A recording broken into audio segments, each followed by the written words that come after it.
Ugh, disabled. The contempt in the voice made me freeze. Could it really be her at a time like this? I felt on the edge of despair at the unexpected cruelty. I'm Emma, 25 years old. I have been unable to walk since birth. I have used a wheelchair my whole life. Actually, I have grown used to the term disabled because of my condition. Or more accurately, I have had to grow used to it to keep living. Drivers yell at me to hurry up and cross, you disabled person, when I'm at crosswalks. It happens a lot. So, why was I so taken aback this time? The person who said disabled was Lily, who was going to be my sister-in-law. My brother Liam has always been caring. In his high school yearbook, he even wrote his dream was to be strong enough to carry up my sister. Now, that dream has morphed into him bodybuilding. In college, he founded a team and served as the captain. He even has a gym set up at home going full Dwayne "The Rock" Johnson. Liam announced, "I'm getting married to a co-worker and I want to introduce her to everyone." Today was set for the first family introduction between our families. The day before, I asked him, "Hey, have you told her about me?" "Of course," he chuckled while drinking his protein shake. So why did I hear such words when she had been the one wanting to meet me? As I stood there stunned, she turned away. The family introduction went on and we had dinner. But you know what? She never looked at me, not even once. Then she joined my family's group text. From that point on, my phone buzzed with her calls day and night. The first time it happened was the day after our initial family introduction, way past midnight. My phone rang while I was sleeping. "It's me." "Who is this?" "You didn't check the caller ID? Must be nice to have grown up with special treatment, huh? You really have no clue, do you?" I recognized her voice. It was my brother's fiancée. Well, it was past midnight. Of course, I wasn't checking my screen. Before I knew it, she dropped a bombshell. "We'll send a wedding invite, but I don't want the embarrassment of a disabled family member there. Oh, and since you're rich, give us a wedding of $5,000. "What? Didn't you hear me? I said, we will send an invite, but you are an embarrassment to the family, so don't come. The gift should be $5,000. "What? Please, don't make me repeat myself. You can't come to the wedding. Why on earth would you think that I'm asking you to clarify because I don't understand what you're saying? Huh? You really don't get it, do you? Well, I'll spell it out for you. We send wedding invitations as a formality. But honestly, we don't want you there. It's my first time dealing with someone with a disability and it's uncomfortable. I think others would feel the same way. We can't expose the guests to something like that, right? Especially during a meal. Could you eat in front of a cockroach?" Are you calling me a cockroach?" "It could be a cockroach, a centipede, or a fly. It doesn't matter." That's not the issue. Her unreasonable comments continue. "Also, I asked Liam what kind of person his sister is. I wanted to know about your character. He said, she's at home playing games." My brother always struggling with thinking before he speaks. Such a careless explanation. "You must be surprised. You guys are rich, right? And you're just leeching off your parents playing games all the time, using your disability as an excuse. Eventually, we have to work and become independent, but you will rely on your parents until they're gone. I heard you even get an income because of your disability, so you're basically getting rich off it. At that point, it's like a disability business. You're exposing yourself to society just to make money. If you're that well off, you should give a generous wedding gift. It's only fair. We can't rely on our parents like you can, so you should give a little extra. Deal?" She abruptly hung up the phone after seeing all that. I was left in disbelief. Man, am I tired. I felt like I was going nuts, but sleepiness won and I went to bed.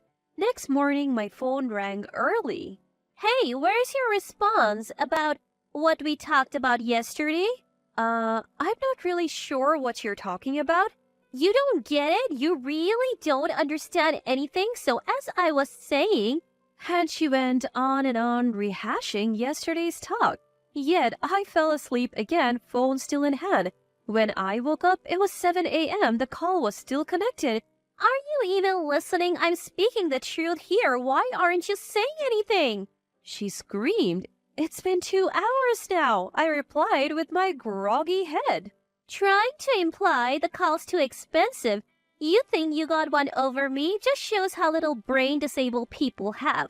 Too bad, I have an unlimited plan. Anyway, take care. She hung up. Seriously? This timing attack is just too much, utterly disrespectful. I wheeled myself into the living room to show my brother the call log. Hey, you're a beautiful day, isn't it? My picture-perfect muscly brother is tying his necktie with a piece of toast in his mouth. Bro, listen. When he showed me his phone, he said, "You won't believe what my fiancée Lily said yesterday. It was so touching that I got choked up, both as her future husband and as your brother." Suddenly my brother spoke up. What? What did she say? She told me, "I want to throw the bouquet so Emma can catch it. Since she's in a wheelchair, I want to pray that someone wonderful who will truly be with her for life shows up. I want her to catch the bouquet." Man, it made me cry. I instantly said, "All right, let's practice the throw. We're doing it next week in that big park." I can't believe her. She's sweet-talking my brother, putting on this goody-two-shoes act, and yet she dares to call me with her nonsense? Well, I'll look forward to it, I said, biting back my irritation and loading my voice with sarcasm. I am looking forward to something else entirely. Fine. I'll take up this challenge. I began to meticulously prepare for battle. The calls kept coming, probably because I wasn't giving her the response she wanted. The calls became more frequent, like she was getting desperate. Hey, you're not coming to the wedding, right? If you do, I'll scream traitor at you. You shouldn't come if you care about your brother.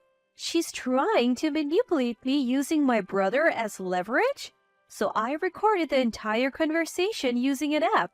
Since it was on speaker mode, I could hear everything perfectly. I tossed my phone on the bed annoyed. I could hear her shrieking but couldn't make out the words. Ignoring the call, I leisurely picked up my gaming console. Time for some good old monster hunting simulation. I muttered, I'll take her down one way or another. Until then, I might as well hunt some imaginary monsters. Let's go on a hunt, I said, launching the game Monster Hunter. After 3 hours, I was starting to get bored and the call finally ended. May 10, 11:35 p.m. Recorded. Duration 2 hours 48 minutes. One thing I like about this app, it logs the exact date and time of the recording. I chuckled at the stark contrast between her screeching and the app's monotone voice and closed my phone. When the total recorded time passed 100 hours, I was done with my game too. It was time to talk to my brother. Hey, can we meet with her parents one more time before the wedding? Oh, I was thinking the same thing. You know, love is between two people, but marriage is between families. The more the families get along, the better, right? Yeah. My muscle-brained brother easily agreed. And so, a dinner was set up with 7 of us, her family of 3, and my parents, my brother, and me. Upon arrival, her parents greeted us warmly, saying hello. Thank you for joining us today. Meanwhile, the fiancée not only avoided eye contact, she deliberately blocked my path as I navigated my wheelchair through the aisle. What is she, a middle schooler? I was inwardly seething. Well, you would have to be as dumb as a middle schooler to make such a blatant 100-hour phone call. I ignored the harassment, envisioning the tragedy that would follow. The Italian restaurant that my brother had arranged for us, so I could easily come in my wheelchair. In the private room, after our parents exchanged pleasantries and we engaged in small talk, I finally broke the ice. So there's something I want to make clear now that we are all here for this family introduction. Everyone turned to look at me. My brother's fiancée was the only one who looked away. I was born with a disability and I can't move my legs. My fiancé's father nodded. I've heard from my daughter, and it doesn't bother me. Heck, my vision is 20 by 200. No one's perfect, right? I thought to myself, what a nice guy my brother's fiancé's father is. People who can choose non-discriminatory words at times like this are fair. I took a gamble on his sincerity. Thank you. But there are things that are often misunderstood. Here's a CD for you. I have one for my brother too. I turned on the preset tablet and handed it to my brother.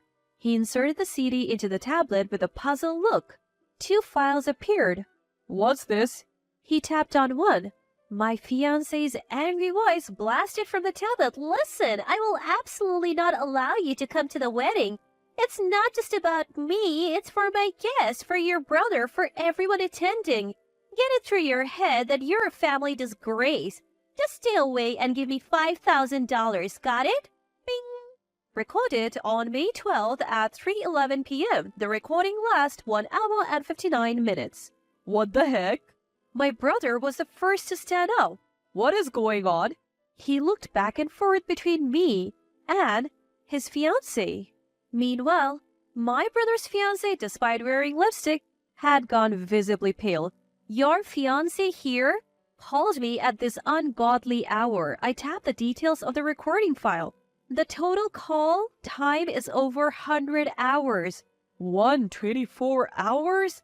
My brother's fiancé's father managed to utter. I looked around at everyone. Everyone was stunned. I apologize for not being able to play the entire thing here, so I have prepared a digest version for all of you. I didn't find this to be challenging at all.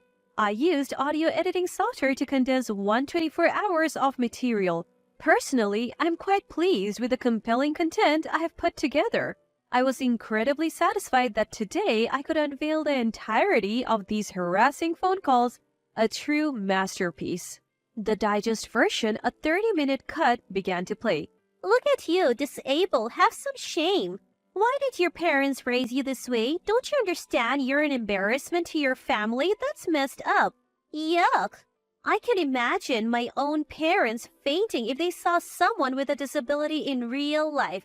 After all, I'm treated specially because I'm healthy and attractive. I should naturally get around $10,000 as a wedding gift, but I'll settle for $5,000.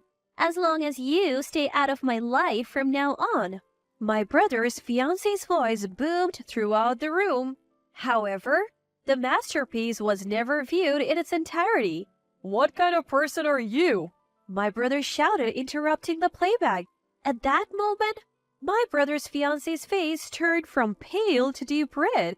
Maybe she had become defiant or desperate. That's the reality, isn't it? You wouldn't understand because you've always been around family. Honestly, people with disabilities are disgusting and an embarrassment to the family. She screamed, her hair flying wildly. Her father intervened. Hey, daughter, your dad can't see anything without glasses. Does that make me disabled? No, that's different. My brother's fiancé's mouth flapped open and shut. She looked like a goldfish gasping for air. On cue, my brother interjected, I also have more muscle mass than the average person. Does that make me disabled? And my back is bent, so I must be disabled too, said my brother's fiancé's mother. No! She raised her voice almost to the point of tears. My dad, my mom, Liam, what you all have is normal, but this woman is not normal. She flaunts her deformities and pretends to be weak, seeking pity and pretending to be weak? I finally let my anger explode. So what's the deal? You're admitting that long phone call was harassment targeting the vulnerable? That's not... That's when a strong, unwavering voice broke in. My child is not weak. Everyone turned to see who it was. It was my mom. You called my child weak? Do you know what she's accomplished with legs that can't move like others? She's been prepared for a life of self-sufficiency from a very young age because her legs don't work. While you're out walking or hanging out at the beach with friends, she's been working hard. Play a game with her. You'll find that the tables turn in the real world. Tears of pride welled up in my eyes hearing my mom's heartfelt convictions. I looked down at my brother's fiancé and said, I never lose at esports. Wanna play? Pick any game you want. Oh! My brother's fiancé collapsed on the floor. Stay away from this monster-like person, I told my brother. I agree. I couldn't even imagine a wedding without my sister. Dad and Mom wouldn't approve either. Lily, let's call it quits today. And that's how the discussion about my brother's marriage ended. His mild-mannered and kind future-in-laws repeatedly apologized for their daughter's disgraceful behavior and covered all the costs of canceling the wedding. She apparently quit her job later as news of her shameful act spread throughout her workplace. As for me, I won a big esports tournament. When asked in an interview, "How did you become so strong?" I replied, "Because my legs don't move." People find ways to let their talents bloom when they have limitations. I placed the trophy on my immobile lap and smiled.